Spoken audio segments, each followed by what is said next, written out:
رمیسیس 5 1150 تا 1145 قبل مسیح۔ یہ قدیم مصر کی اس دور کی داستان ہے جب یہ عظیم سلطنت اندرونی اور بیرونی مسائل کا شکار ہو کر زوال پذیر ہونے لگ گئی تھی۔ ملک کو کئی بحرانوں کا سامنا تھا اور تخت پر بیٹھنے والے فرعون اپنے ملک کے پادریوں کے ہاتھوں تیزی سے طاقت کھو رہے تھے۔ یہ اسی دور کے ایک فرعون رمیسیس 5 کی کہانی ہے۔ وہ فرعون جس نے خود کو مذہبی قوتوں اور غیر ملکی حملہ آوروں کے سامنے بے بس پایا۔ ملک میں امن و امان کی صورتحال بگڑتی رہی اور پھر نوبت یہاں تک آن پہنچی کہ فرعون کے مرنے کے بعد اس کی تدفین میں 1 برس سے زائد کا عرصہ لگ گیا۔ آخر ایسا کیسے ہوا؟ رمیسیس 5 کون تھا؟ اس کے دور میں مصر کو کن حالات کا سامنا تھا؟ پادریوں کی طاقت میں کیسے اضافہ ہوا تھا؟ اس ویڈیو میں ان تمام سوالوں کے جواب آپ کے سامنے رکھیں گے۔ چینل کو سبسکرائب کر دیں اور گھنٹی کا نشان دبا دیں تاکہ آپ تک ہماری دلچسپ اور معلوماتی ویڈیوز بر وقت پہنچتی رہیں۔ دوستو، قدیم مصری تہذیب میں 20ویں شاہی خاندان نے 1190 قبل مسیح سے 1075 قبل مسیح تک کل 115 برس حکومت کی تھی۔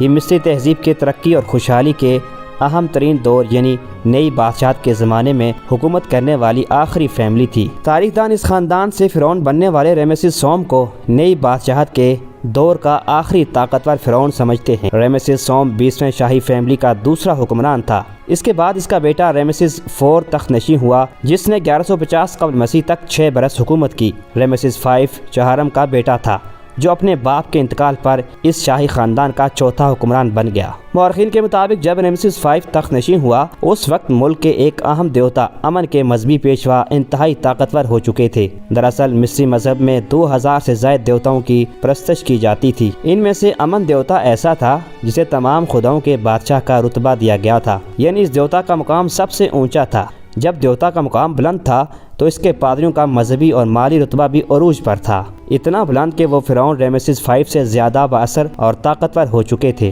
فرعون کو اس حقیقت کا دستاویزی ثبوت تب ملا جب اس نے اپنی حکومت کے چوتھے برس مصر کی زمینوں اور ٹیکس کی جانچ کرنے کے لیے ملکی سطح پر سروے کروایا۔ جب اس سروے کے حتمی نتائج مرتب ہو کر فرعون کے پاس پہنچے تو انکشاف ہوا کہ ملک بھر میں سب سے زیادہ زمینوں کی ملکیت امن دیوتا کے مندروں کے پاس تھی۔ اس سروے کے نتائج کے حامل ڈاکومنٹ کو امریکی صحافی چارلس ایڈوین ولبر نے خریدا تھا، اس لیے یہ ولبر پیپائرس کہلاتا تھا۔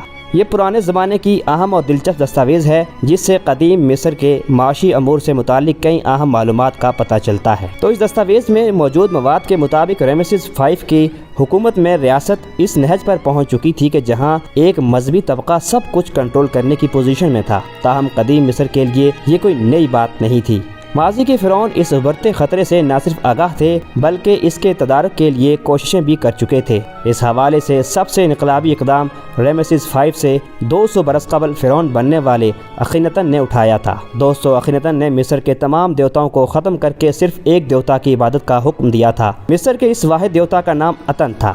اخیناتن نے باقی تمام دیوتاؤں کے مندروں اور مجسموں کو ختم کروا دیا تھا اور مندروں کی ملکیت وہ تمام زمینیں ریاست نے اپنی تحویل میں لے لی تھی جو ان عبادت گاہوں کے پادریوں کے قبضے میں تھی۔ کئی ریسرچرز نے فرعون اخیناتن کے اس فیصلے کو اس دور میں مختلف دیوتاؤں بالخصوص امن دیوتا کے پادریوں کی بڑھتی معاشی اور سیاسی طاقت کو لگام ڈالنے سے تعبیر کیا تھا۔ تاہم اخیناتن کا یہ اقدام دیر پا ثابت نہیں ہو سکا تھا اور اس کے انتقال کے چند برس بعد ہی پادریوں نے نہ صرف اپنے دیوتاؤں کی عبادت اور مندر بحال کروا لیے تھے بلکہ اپنی زمینیں بھی واپس لے لی تھی۔ مذہبی پیشواؤں کو نئی زندگی دینے کے حوالے سے فرعون ہورمہب کے اقدامات کو انتہائی اہم سمجھا جاتا ہے، جس نے مصر کے ماضی کے تمام دیوتاؤں کو پوری شان و شوکت سے بحال کرتے ہوئے نہ صرف ان کے مندروں کی تعمیر و مرمت کی بلکہ پادریوں کو خوش کرتے ہوئے انہیں زمینیں لٹا دی۔ ہورمہب کے اس اقدام کے بعد ان مذہبی پیشواؤں نے بتدریج اپنی طاقت کو بحال کر لیا اور ریاست سے زیادہ امیر ہو گئے۔ مورخین کے مطابق امن دیوتا کے پادریوں کی یہ مذہبی اور معاشی طاقت بعد میں اتنی بڑھ گئی کہ ان کی سیاسی طاقت فرعون کے برابر ہو گئی اور پھر 20ویں شاہی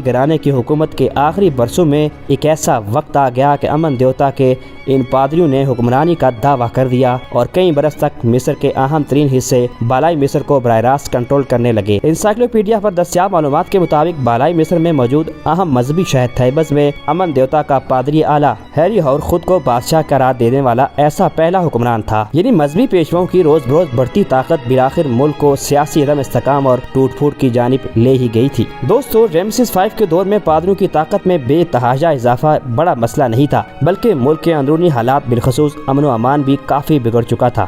اس کے دور میں بیرونی ممالک کے لوگ حملہ آور ہو کر مصریوں کی جان و مال کو نقصان پہنچاتے تھے، جس سے ملک کی سلامتی غیر محفوظ ہو کر رہ گئی تھی اور عوام کی جان و مال کے تحفظ کا نظام درہم برہم ہو گیا تھا۔ قدیم دور کے ایک ڈاکومنٹ کے مطابق ان حملہ آوروں کا تعلق زیادہ تر لیبیا سے ہوتا تھا۔ ان کے حملوں کے ڈر کے باعث دیر المدینہ نامی گاؤں میں مقبروں کی تعمیر پر کام کرنے والے مستریوں اور کاریگروں کو کئی بار کام روکنا پڑا تھا۔ ان حملہ آوروں کے علاوہ ایک اور سنگین مسئلہ مقبروں کے لٹیروں کا تھا۔ کہا جاتا ہے کہ اس دور کے بدامنی میں مقبروں اور قبروں کی لوٹ مار میں نمایاں اضافہ ہو گیا تھا۔ اس سے ظاہر ہوتا ہے کہ رمیسیس 5 کے دور حکومت میں مصر کس قدر غیر محفوظ ہو گیا تھا۔ تاریخ دانوں کے مطابق ان حالات کے دوران محل میں شاہی افراد کے مابین تخت نشینی کے لیے کھینچا تانی چل رہی تھی، جو جلتی پر تیل کا کام کر رہی تھی۔ دوستو، فرعون رمیسیس 5 نے صرف 5 برس حکومت کی اور 1145 قبل مسیح میں انتقال کر گیا۔ سال 1898 میں اس کی ممی دریافت ہوئی، جس کا معائنہ کرنے پر سائنسدانوں نے نتیجہ نکالا کہ اس کی موت چیچک نامی بیماری سے ہوئی تھی۔ اقوام متحدہ کے عالمی ادارہ صحت کے مطابق رمیسیس 5 اس بیماری کا سب سے پرانا شکار تھا۔ چیچک کی علامات کے علاوہ ممی سے یہ بھی پتہ چلا کہ فرعون کے سر پر ایک بڑا زخم آیا تھا،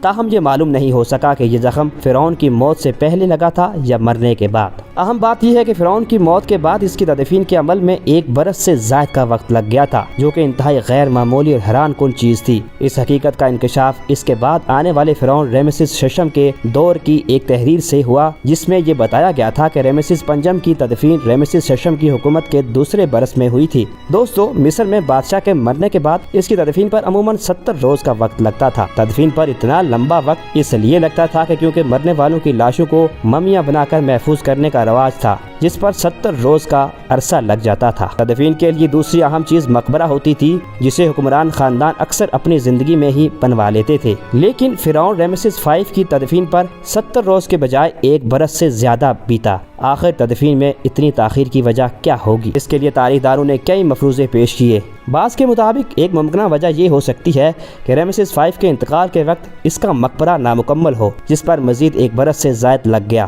اور یوں تدفین میں غیر معمولی تاخیر ہوئی ہو۔ ان کا یہ ماننا ہے کہ غیر معمولی حملہ آوروں اور مقبروں کی لوٹ مار میں ملوث افراد کے خوف کے باعث تعمیراتی کام میں ملوث مستری اور کاریگر بار بار کام روکنے پر مجبور ہوئے، جو مقبرے کی تکمیل اور بادشاہ کی تدفین میں تاخیر کی وجہ بنی ہوگی۔ تاہم کئی مورخین اس مفروضے پر یقین نہیں رکھتے۔ ان کا ماننا ہے کہ رمیسیس 5 کو مرنے سے قبل ہی تخت سے ہٹا دیا گیا تھا اور اس کی جگہ اس کا چچا فرعون بن گیا، جس نے رمیسیس 6 کے نام سے حکومت کی۔ رمیسیس 5 اپنے چچا کی حکومت کے دوسرے برس مرا اور اس لیے اس کی تدفین بھی دوسرے ہی برس ہوئی تھی۔ اس مفروضے کا پرچار کرنے والے تاریخ دان ایک ایسی ڈائری پر انحصار کرتے ہیں جس کا تعلق فرعون رمیسیس 5 کے دور حکومت سے ہی ہے اور جس میں تخت کے لیے اندرونی تنازعات کا ذکر کیا گیا ہے۔ دوستو، تو یہ تھی رمیسیس 5 کے اقتدار کی کہانی۔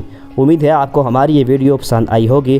انشاءاللہ اگلی ویڈیو میں قدیم مصری تہذیب کے بارے میں مزید دلچسپ اور حیرت انگیز معلومات آپ کے سامنے رکھیں گے۔